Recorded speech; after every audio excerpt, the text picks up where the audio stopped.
पश्चिम बंगाल में जिस तरह से बीजेपी की सरकार बनी और बीजेपी की विजय हुई है, उसी को लेकर गुलाब बाग कार्यालय बीजेपी कार्यालय में आज यहाँ पे धूमधाम से जश्न मनाया जा रहा है। ढोल नगाड़ों के साथ आप मेरे पीछे देख सकते हैं झालमुड़ी बनाकर, जिसमें झालमुड़ी से जो खेला हुआ था मोदी जी ने, जो पब्लिक के बीच जाकर झालमुड़ी 10 रुपए की झालमुड़ी से जो खेला हुआ था, वहाँ यहाँ पे भी झालमुड़ी बांटी जा रही है और जितने कार्यकर्ता काफी उत्साहित लग रहे हैं। हम बात करेंगे सर से। सर अपना परिचय बताइए। मैं अशोक सोनकर, भाजपा प्रदेश मंत्री अनुसूचित मोर्चा, पश्चिम बंगाल विधानसभा प्रवासी। क्या कहना चाहेंगे इस तरह की जीत जो कई वर्षों के बाद जीत मिली है बीजेपी को? पत्रकार महोदय का आपको उत्साह मिल रहा है कि नहीं?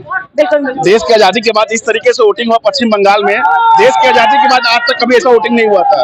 और हम लोगों ने संकल्प लिया था इस बार 2026 में प्रचंड बहुमत की सरकार नरेंद्र मोदी जी के नेतृत्व में बनाएंगे, अमित शाह जी के नेतृत्व में बनाएंगे, संगठन शिल्पी सुनील बंसल जी के नेतृत्व में बनाएंगे, डॉक्टर भोला सिंह के नेतृत्व में बनाएंगे। और जिस तरीके से प्रचंड बहुमत सरकार बनी भारतीय जनता पार्टी की, झोपड़ी में रहने वाला व्यक्ति नरेंद्र मोदी जी तक विश्वास किया 2021 में सरकार बन जाती, लेकिन इस तरीके से टीएमसी के गुंडों ने, जो हिंदू हमारे वहां पे वोटर थे, उनको वोट नहीं देने दिया। नहीं तो 2021 में ही हमारी सरकार बनी होती। जिस तरीके से ममता बनर्जी निर्बंध सरकार ने प्रधानमंत्री जी की जन कल्याणकारी योजना को वहाँ क्या लगता है सनातनियों का जो नारा था, सनातन धर्म जीत गया वहाँ?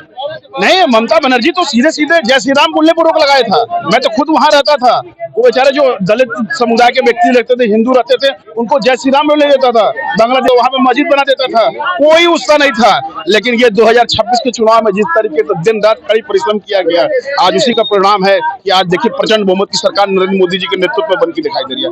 मतलब बीजेपी के कहा जाए तो जिस तरह से विपक्ष कह रहा है कि ईवीएम का खेला हुआ है, क्या ऐसा मानते हैं? नहीं, कोई देखिए 2021 में क्या हुआ था, 2021 में ईवीएम नहीं था। वो तो लास्ट में इनको पता, ममता बनर्जी को रामनवमी के दिन पता चल गया था कि मेरी सरकार नहीं बनेगी।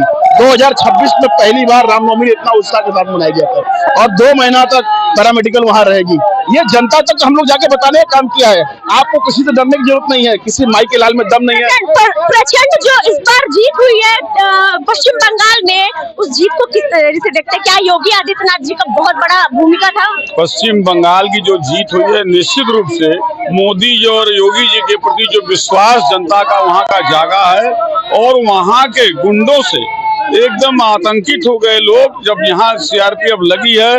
मोदी जी ने पूरा आश्वासन दिया है, हमारे अमित शाह जी ने आश्वासन दिया है पूरी गारंटी का, तब जनता एकजुट होकर के भारतीय जनता पार्टी के पक्ष में वोट दी है और निश्चित रूप से वहाँ विकास होगा।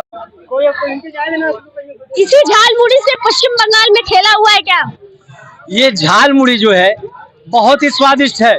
ये सनातनियों के लिए स्वादिष्ट है, भारतीय जनता पार्टी के कार्यकर्ताओं के लिए स्वादिष्ट है। इसलिए स्वादिष्ट है कि जो 10 रुपए की झालमुड़ी बंगाल में हमारे यशस्वी प्रधानमंत्री जी ने खाया, मूड़ी तो खाया मोदी जी ने, मूड़ी तो खाया भारतीय जनता पार्टी का कार्यकर्ता, पर जो झाल लग गया टीएमसी के गुंडों को, टीएमसी की जो ममता सरकार थी, ऐसा झाल लगा उन्हें कि अब इस झाल के दर्द से वो निकल नहीं पाएंगे। और वहां जो इनके अत्याचार, व्यभिचार, जो माताओं बहनों के साथ ये दुराचार करते थे, आए दिन लूट, हत्या, डकैती, रेप जैसे कांड करते थे पश्चिम बंगाल में, इसलिए वहां की जनता ने एकजुट होकर, सनातनियों ने एकजुट होकर भारतीय जनता पार्टी के पक्ष में मतदान करने का काम किया है। मैं विपक्ष को आगाह करना चाहता हूं कि आप सनातन के खिलाफ जैसे जैसे बढ़ेंगे, सनातन जाग चुका है और सनातन एकजुट हो चुका है। और अभी ये तो अंगड़ाई है, बंगाल जीते हैं, अभी 27 में उत्तर प्रदेश सरकार भी हमारी बनेगी भारतीय जनता पार्टी की। विपक्ष का कहना है कि वहाँ पे सिस्टम का जो खेल हुआ है, पूरे अधिकारियों को बैठा दिया गया, ईवीएम हैक कर लिया गया, इस पर क्या कहेंगे? विपक्ष जब जो हारता है उसके पास कोई चारा नहीं रहता है, सिर्फ सिस्टम पे। ये चुनाव आयोग निष्पक्ष तरीके से वहाँ चुनाव कराई है, केंद्रीय बल वहां थे। इस बार वहां की जनता निडर होकर, मतलब बिना डर के वहां की जनता ने वोट करने का काम किया है। जो इसके पहले आप पंचायत चुनाव उठाकर देख लीजिए, उसके पहले म्युनिसिपैलिटी का चुनाव उठाकर देख लीजिए, 21 का चुनाव उठा के देख लीजिए, जो वहां गुंडागर्दी, हत्या, लूट, डराने का काम, वोटरों को डराने का काम करते थे। अगर वोटर निकलते थे तो उनकी हत्या हो जाती थी। इस बार उनका नहीं चल पाया है। वहाँ चुनाव आयोग ने निष्पक्ष तरीके से चुनाव कराया है। केंद्रीय बल वहाँ सजग थी, जिसकी वजह से जनता एक झुंड में जाकर वोट दिया। अब वोट देने का परिणाम है कि आज पूर्ण बहुमत की वहाँ भारतीय जनता पार्टी की सरकार बनी है। भारतीय जनता पार्टी की सरकार जो पश्चिम बंगाल में बनी है, उसका श्रेय कहीं ना कहीं क्या योगी आदित्यनाथ के भाषणों का भी असर पड़ा है? जो सरकार बनी है वहां पे सिर्फ कार्यकर्ताओं का योगदान और भारतीय जनता पार्टी के समस्त पदाधिकारी का योगदान था। इस वजह से वो सरकार बनी है। वहाँ के लोगों का मांग है कि जिस तरह से यूपी में बिल्डोजर चल रहा है, उसी तरह पश्चिम बंगाल में भी बिल्डोजर चलना चाहिए अपराधियों के खिलाफ। वो संगठन का निर्देश जैसा होगा वहाँ की कार्यकर्ता वैसा काम करेगी। हम लोग कार्यकर्ता हैं, संगठन के निर्देश पे काम किया जाता है। योगी आदित्यनाथ के भाषणों से क्या लोग बहुत ज्यादा प्रभावित हुए हैं क्या? बिल्कुल बिल्कुल बिल्कुल। मैंने अभी थोड़ी देर पहले भी कहा कि आदरणीय प्रधानमंत्री नरेंद्र मोदी जी के नेतृत्व में, आदरणीय अमित शाह जी के नेतृत्व में, आदरणीय परम पूज्य योगी आदित्यनाथ जी के नेतृत्व में जो वहां पर आज विजय हुई है, उसमें हमारे परम पूज्य योगी आदित्यनाथ उत्तर प्रदेश सरकार के मुख्यमंत्री जी का भी रोल है।